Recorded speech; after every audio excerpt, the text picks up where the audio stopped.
Hello students, today we'll discuss about the last topic related to the protein. First of all, I tell you about the peptide bond or the peptide linkage. Actually, the peptide is formed by the condensation between two same or two different amino acids. ठीक है? And when the two amino acids they combine together, they condense together with the elimination of water molecule and the resulting CONH linkage, that is called as the peptide linkage. So here I am going with the example. Suppose I write the amino acid glycine. This is the amino acid glycine. I am going to make it condense with the another amino acid, that is your alanine. ठीक है, तो what will happen that the OH group from here and the hydrogen from here will condense, will eliminate in the form of water molecule, and you will get the resultant amino acid, that is your then you can call it the dipeptide. Dipeptide because there are two different amino acids, they are combining to give you a dipeptide. Similarly, tripeptide, tetrapeptide and more than 10 amino acids, when they are joined together, it is called as polypeptide. And when we have more than 100 amino acids having the molecular mass 1000 unit, equivalent to 1000 unit, then we call it a protein. So this is how the peptide bond or a peptide linkage is formed. Actually, this linkage, CONH linkage, is known as the peptide linkage. Now, come to the properties of amino acids. Amino acids are colorless crystalline solids. They are soluble in water, having high melting and boiling point, and they behave like salt. Rather than behaving like simple amino group or the carboxylic group, in spite of having the amino group as well as the carboxylic group, they behave like a salt. Actually, in aqueous solution, this carboxylic group, it loses a proton and donate the proton to the amino group. So you can say it can lose a proton, and this amino group, due to the lone pair of electron on nitrogen, can accept a proton and they form a dipolar ion, which is known as the Zwitter ion.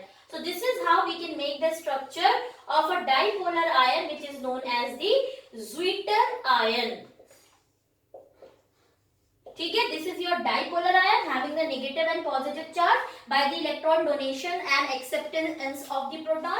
So this is your Zwitter ion, and in Zwitter ionic form we can say that the amino acids are amphoteric in nature because they can react with acids as well as with the base. So these are all the properties of the amino acids. Come to the last topic, that is your classification of protein based on the molecular shape. I have classified the amino acids in the previous lecture. That was like neutral amino acids, acidic amino acids, basic amino acids, and then we have classified the amino acids as essential amino acids and non-essential amino acids. Here we are classifying the protein on the basis of the molecular shape. Number one is your globular protein. Actually, this structure or this protein arises when the polypeptide chain, they just coil around to give some like spherical shape. The polypeptide chain, they just coil around and to give the spheroidal shape or the spherical shape. It is soluble in water. The example of this protein is albumin, that is the white of an egg, or some hormones like your insulin.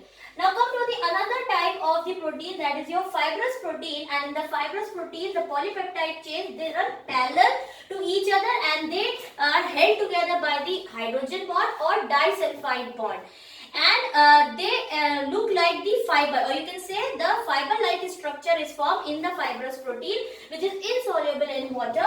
And you have the example keratin. Keratin is present in wool, skin or hair, and the next example is your myosin. Myosin is present in the muscles. So here we wind up our topic of the protein, where we discuss the all topics related to the protein.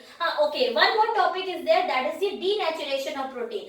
Denaturation of protein is done by changing, or you can say it is caused by changing the pH, temperature, or by adding some chemical to the protein. Actually denaturation वो process होता है जिसमें we change the physical or the biological activities of the protein without affecting its chemical composition. The best example is coagulation of egg albumin. When you boil an egg, then what happen, or you fry an egg or make an omelette, then what do you see? You see कि जो white of an egg होता है it gets coagulated. तो white of an egg को इसलिए हम कह रहे हैं because जो albumin होता है that is white of an egg वो coagulate हो जाता है because of the change in the temperature. Second is your curdling of milk. ठीक है, it is caused by the change in the pH. Similarly, if you put some lemon contain the citric acid. ठीक है, तो एक chemical हो गया और आपने उसको milk में डाला तो what it cause? It forms the cheese. So formation of cheese by adding the lemon juice into the milk, curdling of milk, or the coagulation of egg. That are all the example of the denaturation of protein. Thank you.